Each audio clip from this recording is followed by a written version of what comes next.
몇 년 전 윤석열 대통령이 당선된 후 신전도사님이 야당 지도자 2명의 운명을 제게 은밀하게 물어본 적이 있습니다. 저는 정치에 별 관심이 없어서 정치에 관해 아는 바가 전혀 없습니다. 그렇지만 이것은 정치적인 식견을 물은 것이 아니고 눈에 보이지 않는 미래의 운명을 물어본 것이어서 전도사님의 질문에 오케이로 대답을 하였는데, 놀랍게도 유튜브에서 내일이나 모레 이땡땡 의원의 1심 재판이 선고되는 날이라는 것입니다. 이땡땡 의원에 대하여 신전도사님이 기도를 의뢰한 날, 제가 하나님께 받은 내용은 이렇습니다. 이땡땡은 사법부에 끌려가 유죄 판결을 받을 것이며 더 이상 땡땡땡을 할 수 없을 것이다. 지금 땡땡땡을 기억하진 못합니다. 왜냐하면 저는 정치에 관심이 많지 않기에 그 내용을 정확하게 기억하지 못하지만 감옥에 들어가는 것 또는 국회의원들 못하는 것으로 짐작할 수 있습니다. 저는 세상적인 미래를 아는 것이 신앙과 전혀 상관없이 일이라서 이런 예언을 별로 좋아하지 않습니다. 그런데 신전도사님이 기도를 부탁한 문땡땡에 관한 내용은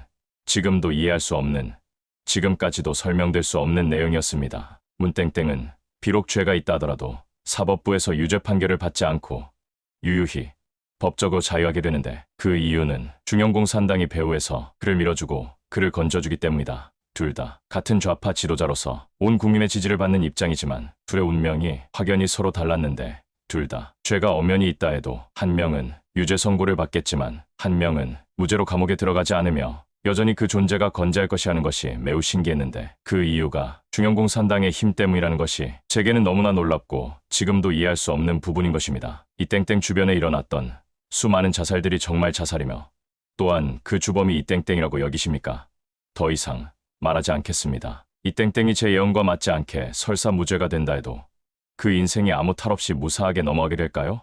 누가 진짜 악인일까요? 더 이상 말하지 않겠습니다. 왜냐하면 저는 목사이며 정치에 전혀 관여하지 않는, 광화문에 나간 적도 없으며 대학교 때도 단 한 번도 데모한 적도 없는 순수 종교인일 뿐입니다. 제가 그 2명의 운명을 하나님의 감동 가운데 들은 그날 그냥 놀라워 했을 뿐 제 기억 속에 그 내용들이 사라졌습니다. 오늘 유튜브에 이땡땡 의원의 1심 선고가 발표된다는 표지 내용을 보고 과거의 제 기도가 기억나서 한 글자 적어본 것입니다. 그러면 왜 저는 정치에 관심이 없나요? 전 어릴 때 박정희 유신 정권에서 성장했으며 그때 교회들은 대부분 지금과 같이 정권에 대항하는 일이 없었는데, 그 이유는 성경 말씀에 근거합니다. 로마서 13장 1절 2절, 각 사람은 위에 있는 권세들에게 복종하라. 권세는 하나님으로부터 나지 않음이 없나니 모든 권세는 다 하나님께서 정하신 바라. 그러므로 권세를 거스르는 자는 하나님의 명을 거스름이니 거스르는 자들은 심판을 자취하리라. 권세, 모든 권세 중에 정치적 권세를 대입하면 복종하라. 어떤 권세에 대하여도 복종하라는 명령입니다. 하나님의 명을, 국가의 명령을 하나님의 명령으로 받아들입니다. 심판을 자취하리라. 오히려 국가의 명령에 불복종으로 거스르는 자들에게 심판을 때리시는 것입니다. 예수님이 로마에 대항하신 적이 있나요? No.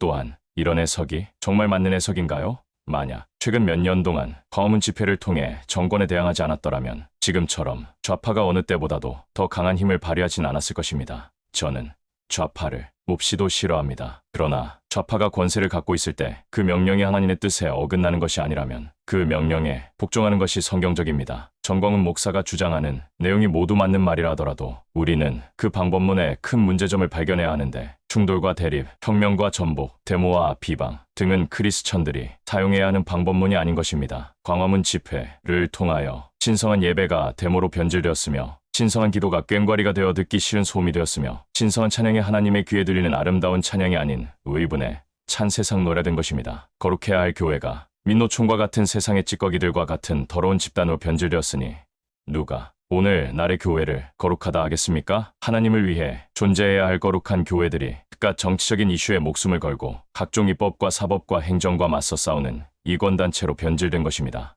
그렇게 대한민국의 모든 교회들이 하나님의 말씀에 순종하지 않았기에 오히려 하나님의 진노를 받았는데, 공산화입니다. 만약 대한민국 기독교가 하나님의 말씀에 순종했다면, 다시 말해 교회는 공산주의와 싸우는 집단이 아니며 거룩을 이루어 구원과 영생을 얻어내는 본질에 충실했다면 반대로 공산화의 길로 접어들지 않을 수 있는 것입니다. 공산주의와 싸운다고 공산화가 되지 않는 것이 아닙니다. 우리가 믿는 믿음은 세상과 싸운 것이 아니라 세상의 배후인 마귀와 싸우는 것입니다. 마귀는 거듭남과 구원과 영생을 방해하려고 하나님에게서 분리시키는 목적으로 정치 이슈로 우리에게 다가오는 것입니다. 이때 정치 이슈에 우리의 관심이 쏠리게 되면 오히려 그 정치 이슈를 제공한 마귀의 전략에 넘어간 것이기에 하나님께서는 마귀에게 진 크리스천들에게 정치적인 패배를 안겨주시는 것입니다. 제가 그를 멈춰야 합니다. 앞으로 대한민국의 공산화의 주범은 대한민국 좌파가 그 주범이 아니며 오히려 그 좌파를 강하게 만든 좌파 및 공산주의와 맞서서 싸운 검에서 데모로 좌파 정치에 맞서서 싸운 기독교인이란 사실을 깨달으시기를 소원합니다. 할렐루야. 2024년 11월 14일 오후 9시